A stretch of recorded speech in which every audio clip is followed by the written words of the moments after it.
Bom dia, galerinha do sexto ano, tudo bem com vocês? Espero que vocês estejam se protegendo, espero que vocês estejam estudando. Vamos mais uma videoaula. Aula passada nós falamos sobre os agentes internos ou endógenos e hoje nós vamos falar sobre os agentes externos ou exógenos. Pessoal, imagina isso aqui, é uma montanha. Vocês conseguem imaginar essa montanha daqui a alguns anos, ela se erodindo através de desgastes, né? Que acontece aqui na superfície, né, através dos agentes externos, e de repente ela se transformando futuramente, né, dentro da idade geológica, num lago, né? Então é isso que nós vamos estar vendo nesta videoaula, né, que são os agentes externos, né, que são a água, né, que pode ser da chuva, do rio, o vento, as geleiras. Os vegetais também atuam como os agentes externos, os animais e as atividades humanas vão estar atuando como agentes externos. Então, esses agentes, eles acabam o quê?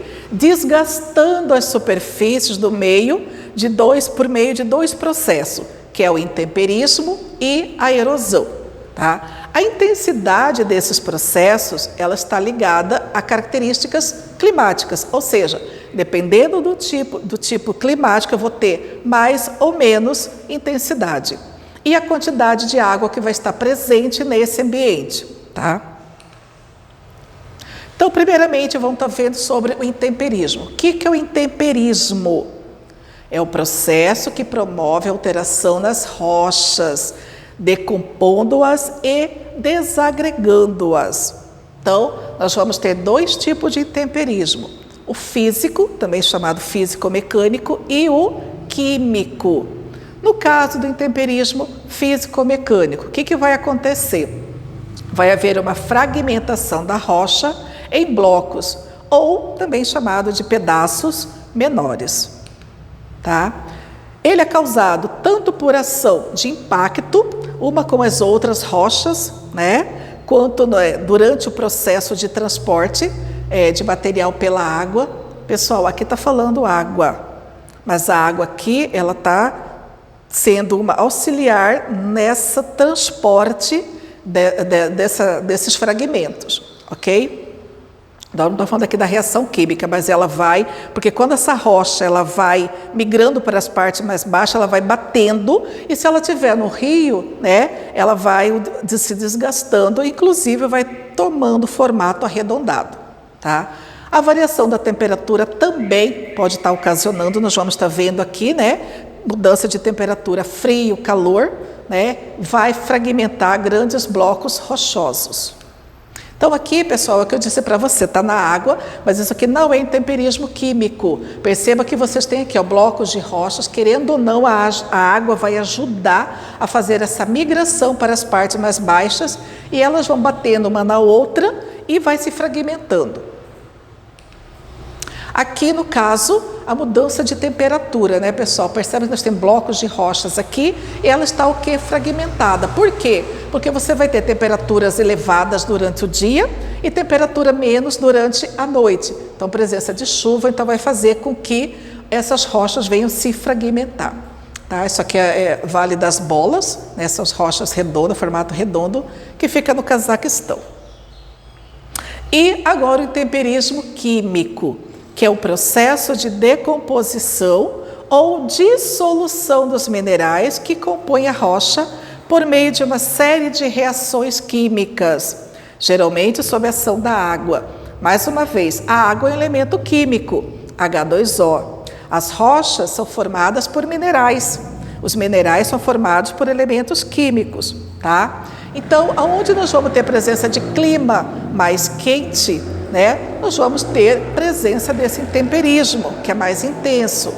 A água do mar também, né, nós vamos ter presença desse intemperismo, né, que a água do mar, além da rocha, essa é composta de elementos químicos, além da água ser um elemento químico, nós temos a presença do sódio, né, que também é outro elemento químico. Tá?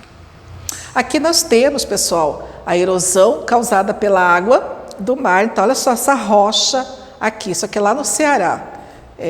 Tem pessoas que gostam de ir para lá, né? Jericoacoara. Então, olha só, o intemperismo é químico aqui, né? Provocado pela água do mar. Nós também temos o intemperismo e seres vivos. Então, olha só, pessoal, o intemperismo químico e o físico, eles se reforçam mutuamente, porque eles podem estar agindo, né, junto, mas eles podem ser acelerados pela ação dos seres vivos, que podem ser vegetais ou animais.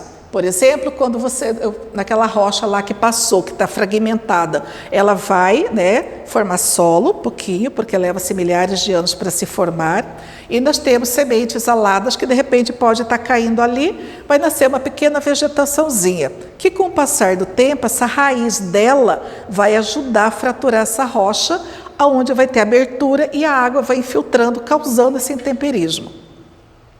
No caso dos animais, quando eles cavam, né, pessoal, o solo, então ele vai fazer com que quando a água chega ali, ela vai ter maior facilidade de penetrar e atingir, né, a rocha mais abaixo.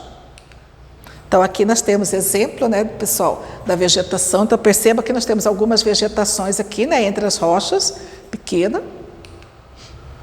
E a erosão, pessoal. O que é erosão? É o conjunto de processos que desgastam e transportam o solo e a rocha realizados por agentes, que pode ser pluvial, que é causada pela água da chuva. Clima úmido também vai favorecer. Agricultura, né? O solo que é utilizado para a agricultura, ela vai favorecer, porque olha só, pessoal, a água do rio, então nós vamos ter a presença, que ela água da chuva, né? Batendo ali, ela vai se desgastar. E o clima úmido vai favorecer. Agricultura, então nós podemos ter a questão de locais inadequados, pode favorecer o processo de erosão, né? Curvas de níveis também, plantio direto, isso aqui pode estar evitando, né? E o terraceamento. Então, olha só, aqui nós temos Ravinas, né? Isso aqui é o município lá de Goiás, onde nós temos essas perfurações, esses sulcos, né, pessoal, no solo, principalmente nas partes mais altas, e ela vai se estendendo, causada pela erosão.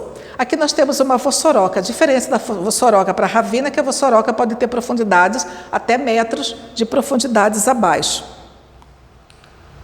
Aqui nós temos um terraceamento, aliás, curvas de níveis. Perceba que é um plantio de café. Então, existem várias curvas, pessoal. Então, a plantação, ela segue para diminuir, né? Quando a chuva cair, não está levando toda a produção, aqui já está grande, né? Mas pequena, e levar terra e levar também essas sementes para partes mais baixas. O rio fluvial, realizado pelas águas dos rios, elas acabam transportando sedimentos. Durante o seu trajeto, o rio atua desgastando a superfície por onde passa em diferentes intensidades, dependendo do desnível, né? Quando o desnível é maior, a velocidade é maior, né? E dependendo da quantidade do volume de água daquele curso. Aqui nós temos, no estado do Arizona, né? Então, nós temos aqui um cânion que foi cavado, pessoal. Então, significa que essas paredes aqui, elas registram tudo o que aconteceu, né? E esse rio, ele foi cavando, chegando até essa profundidade aqui, tá? É um tipo de erosão. A erosão eólica, que é causada pelo vento. Então, é um desgaste das rochas por ação do movimento do ar atmosférico ali. E ele vai ser maior lá na base das estruturas, que ela tende a diminuir à medida que aumenta a altura. Então, aqui nós temos, né, esse tipo de erosão causada pelo vento, daquela rocha furada. E a marinha, pessoal, ação do mar sobre as rochas costeiras. Então, o que acontece? O movimento das ondas, elas acabam batendo nessa estrutura, né, causando essa erosão marinha nas áreas, né, obviamente, onde vai existir o litoral. Aqui nós temos exemplo, pessoal, olha só a água, né, ela vai batendo, né, olha só a onda, ela vai batendo, ela vai cavando. Isso aqui é uma estrutura que nós chamamos de falésia. É uma forma de relevo existente na área litorânea, tá? Então ela vai batendo, então a partir do momento que ela vai, né, cavando, a estrutura em cima vai o quê? desabando. Então, isso aqui é um tipo de erosão. Nós temos a glacial. As geleiras são grandes blocos de gelo, água em estado sólido, né? Formada nas porções mais elevadas do relevo. Então, elas costumam se deslocar lentamente para as porções mais baixas, muitas vezes em direção ao encontro com o mar, onde ocorre o que? O degelo.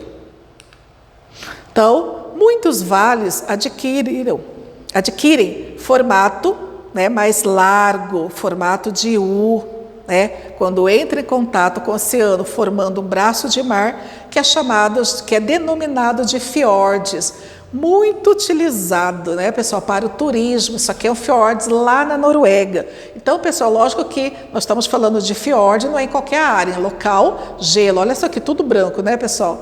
Então, temperaturas baixíssimas. Então, períodos, né, anteriores, houve esse degelo e depois houve essa invasão da água, né, do mar para dentro, e hoje ele é um atrativo turístico, né, para visitantes. E era isso que nós tínhamos de falar sobre as formas, sobre os agentes externos.